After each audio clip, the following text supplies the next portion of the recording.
ನಮಸ್ಕಾರ ಬಂಧುಗಳೇ, ನೀವು ನೋಡ್ತಾ ಇದ್ದೀರಾ ಅಂಗವಿಕಲರ ಅಂತರಾಳ ದಿವ್ಯಾಂಗಜನ್ ಯೂಟ್ಯೂಬ್ ಚಾನಲ್.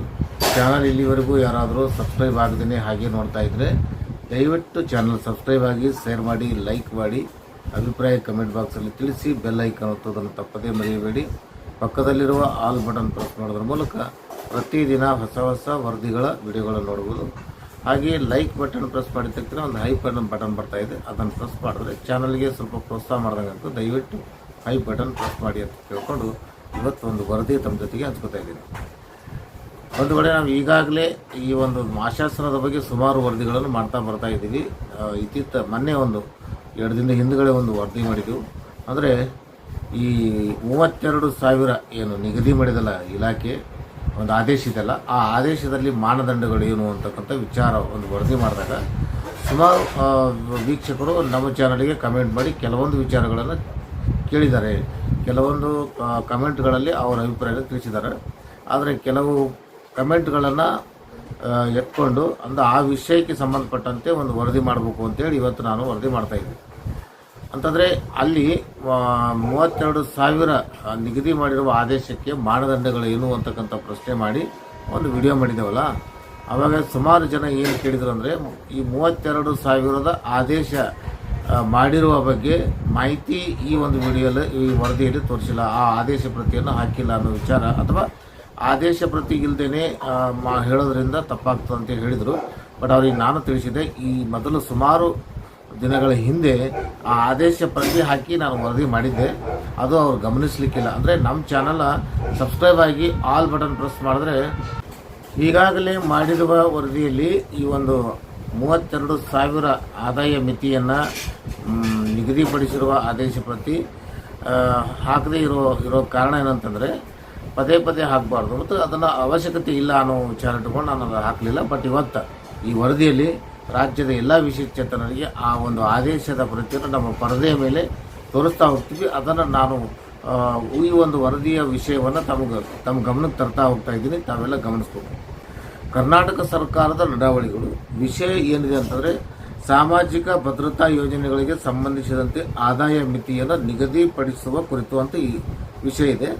ಉಲ್ಲೇಖ ಏನಿದೆ ಅಂತಂದರೆ, ಸರ್ಕಾರಿ ಆದೇಶ ಸಂಖ್ಯೆ KM-E-85 DSP 2011 ದಿನಾಂಕ 21/6/2011 ಡೇಟ್.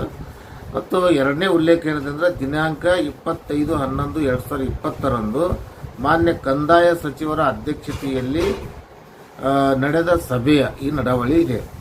ಇಲ್ಲಿ ಸಾಮಾಜಿಕ ಭದ್ರತೆ ಮತ್ತು ಪಿಂಚಣಿ ನಿರ್ದೇಶನಾಲಯವು ಸರ್ಕಾರಿ ಆದೇಶ ಸಂಖ್ಯೆ KM-E-44 AD ಇದು MA ಇದರಲ್ಲಿ KM-E-44/MST 2007 ದಿನಾಂಕ 8/5/2007 ಅಸ್ತಿತ್ವಕ್ಕೆ ಬಂದಿದೆ.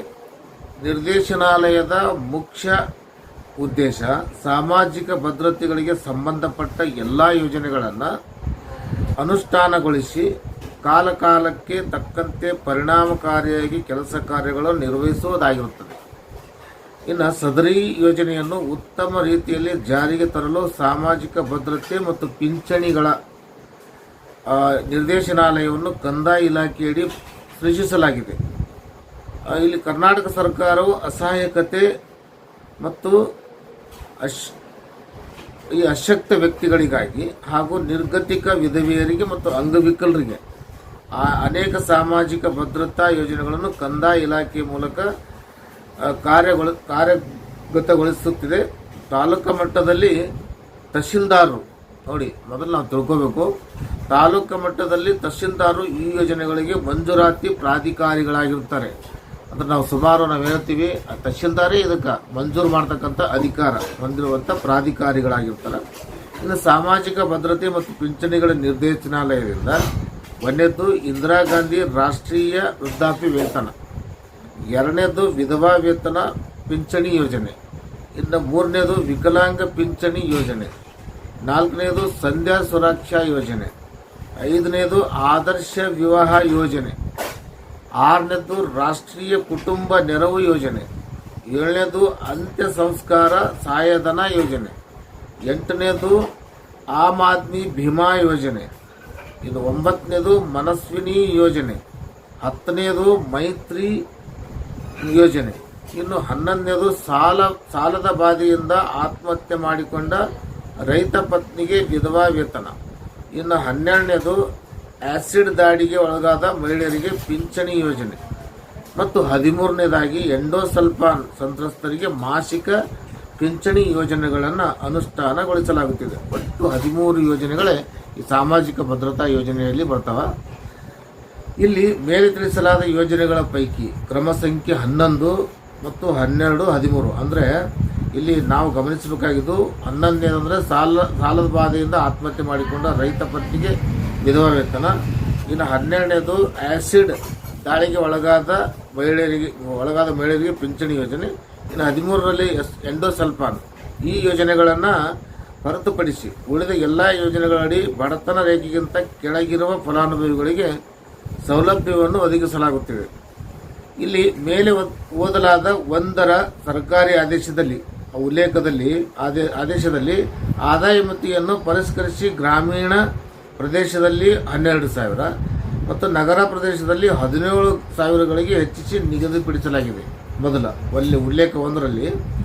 ಇನ್ನು ಮೇಲೆ ತಿಳಿಸಲಾದ ಉಲ್ಲೇಖ 2ರಲ್ಲಿ ಸಭೆಯಲ್ಲಿ ಅಂದರೆ ಕಂದಾಯ ಸಚಿವರು ತೆಗೆದುಕೊಂಡ ಸಭೆಯಲ್ಲಿ ಆಹಾರ ಮತ್ತು ನಾಗರಿಕ ಇಲಾಖೆಯಿಂದ BPL ಚೀಟಿ ನೀಡಲು ನಿಗದಿಪಡಿಸಲಾಗಿದ್ದ ಆದಾಯ ಮಿತಿಯನ್ನೇ ಸಾಮಾಜಿಕ ಭದ್ರತಾ ಪಿಂಚಣಿ ಯೋಜನೆಗಳಿಗೆ ಚೀಟಿ ಪಡೆಯಲು ಆದಾಯ ಮಿತಿಯನ್ನು 1,20,000 ಅಂದರೆ 1,20,000 ಅಂದರೆ 1.20 ಲಕ್ಷಕ್ಕೆ ಹೆಚ್ಚಿಸಲಾಗಿರುವ ವಿಷಯವನ್ನು ಚರ್ಚಿಸಿ ತೀರ್ಮಾನಿಸಿದಂತೆ ಸರ್ಕಾರದಿಂದ ಆರ್ಥಿಕವಾಗಿ ಹಿಂದುಳಿದ ಕುಟುಂಬಗಳಿಗೆ ಪಿಂಚಣಿ ಸೌಲಭ್ಯವನ್ನು ಒದಗಿಸುವ ನೈಜ ಹಾಗೂ ವಸ್ತುನಿಷ್ಠ ಸ್ವರೂಪವನ್ನಾಗಿಸುವಲ್ಲಿ ವಿವಿಧ ಸಾಮಾಜಿಕ ಭದ್ರತಾ ಯೋಜನೆಗಳಡಿ ಆದಾಯ ಮಿತಿಯನ್ನು ಈಗ ಇರುವ 12,000ಗಳಿಂದ 17,000ಗಳಿಂದ ಅಂದರೆ ನಗರ ಮತ್ತು ಗ್ರಾಮೀಣ ಇವೆಲ್ಲ ವಾರ್ಷಿಕ 32,000ಗಳಿಗೆ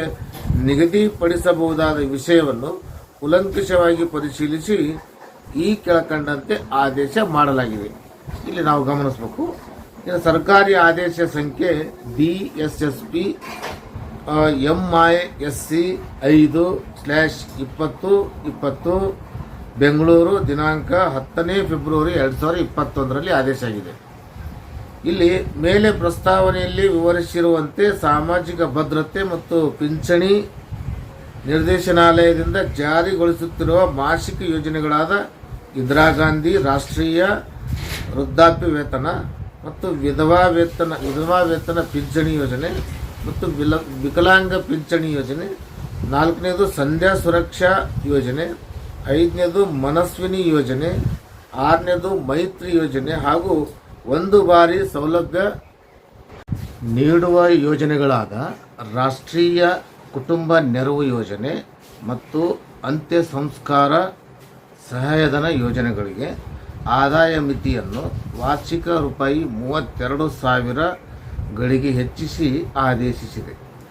ಮುಂದುವರೆದು ಆದರ್ಶ ವಿವಾಹ ಯೋಜನೆ, ಆಮ್ ಆದ್ಮಿ ಭೀಮಾ ಯೋಜನೆ, ಸಾಲಬಾಧೆಯಿಂದ ಆತ್ಮಹತ್ಯೆ ಮಾಡಿಕೊಂಡ ರೈತ ಪತ್ನಿಗೆ ವಿಧವಾ ವೇತನ, ಆಸಿಡ್ ದಾಳಿಗೆ ಒಳಗಾದ ಮಹಿಳೆಯರಿಗೆ ಪಿಂಚಣಿ ಯೋಜನೆ ಮತ್ತು ಎಂಡೋಸಲ್ಫಾನ್ ಸಂತ್ರಸ್ತರಿಗೆ ವಿಶೇಷ ವೇತನ ಯೋಜನೆಗಳಿಗೆ ಈ ಆದಾಯ ಮಿತಿ ಅನ್ವಯಿಸುವುದಿಲ್ಲ.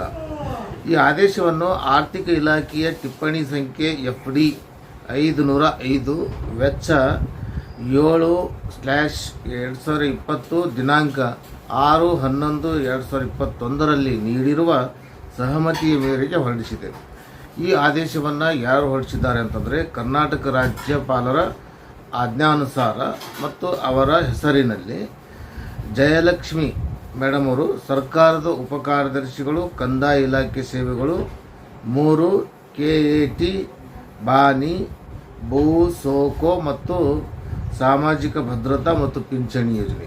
ಇದು ಆದೇಶ ಆಗಿದ್ದು ಯಾವಾಗಂತಂದರೆ 10/2/2021ರಲ್ಲಿ ಈ ಆದೇಶ ಆಗಿದೆ. ಈ ಮೇಡಮ್ ಅವರು ಅವಾಗ ಸರ್ಕಾರದ ಉಪಕಾರ್ಯದರ್ಶಿಗಳಾಗಿರ್ಬೋದು. ಹೇಳೋದೇನೆಂದರೆ ಈ ತಮ್ಮ ಆದಾಯ ಹೆಚ್ಚಿಗಿದ್ರೆ ಈಗಾಗಲೇ ಆದಾಯವನ್ನು ಹೆಚ್ಚಿಗೆ ಕೊಟ್ಟಿದ್ದರೆ ನೀವು ಏನು ಮಾಡೋದಿಲ್ಲ.